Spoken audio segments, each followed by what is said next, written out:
My body started to shake and my skin heated up.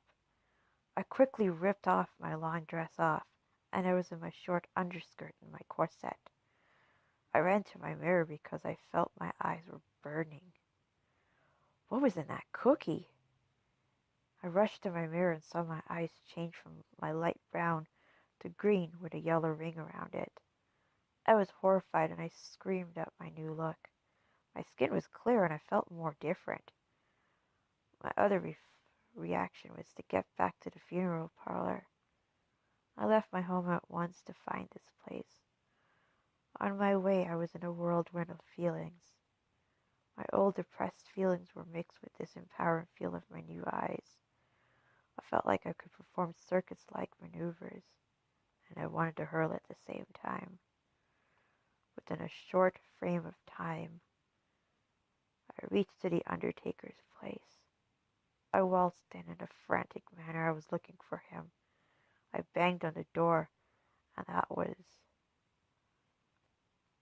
when I didn't see him.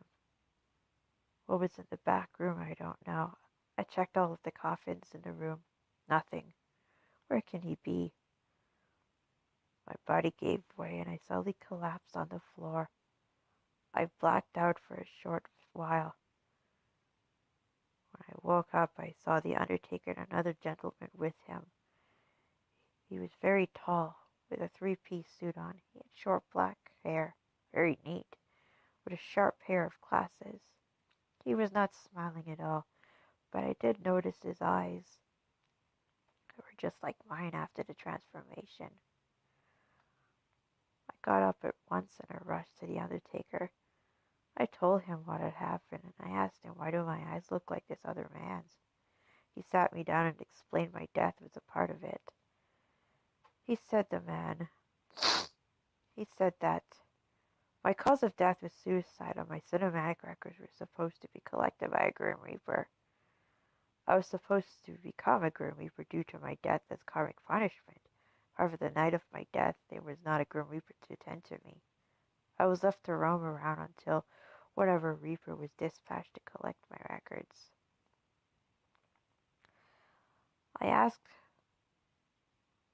was asked my name. I gave the short-haired man my vitals. He summoned a strange book and looked it over. He formally introduced himself and informed me that another Reaper was to collect my records that night, but according to his complaint report from the automatic call menu of their business, that particular Reaper was slacking off that night, and he missed mine. His name was William T. Spears, and the slacker Reaper was named Grell Sutcliffe. That explains everything and how I came to be. I asked if there was anything he could do to fix my situation.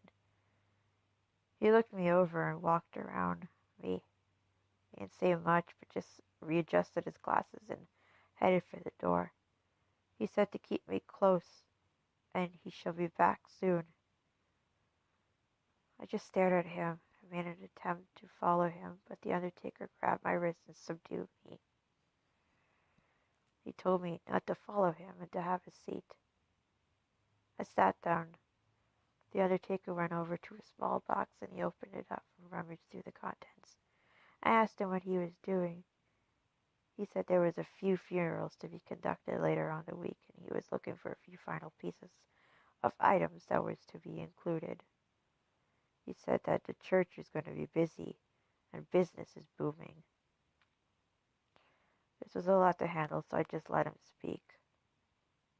I sat silently, waiting for the man, William, to come back. It took forever for him. I got up and decided to look around the funeral parlor. The place was not the brightest place, but I did see some pretty interesting things. There was jars that looked like sand. There were some tubs of salt with lots of books on the shelves. I asked what's in the sand jar. The Undertaker said it was cremated remains of those who were not accounted for. The salt's for funeral purpose, and the books are a quick reference for certain procedures. The world of funerals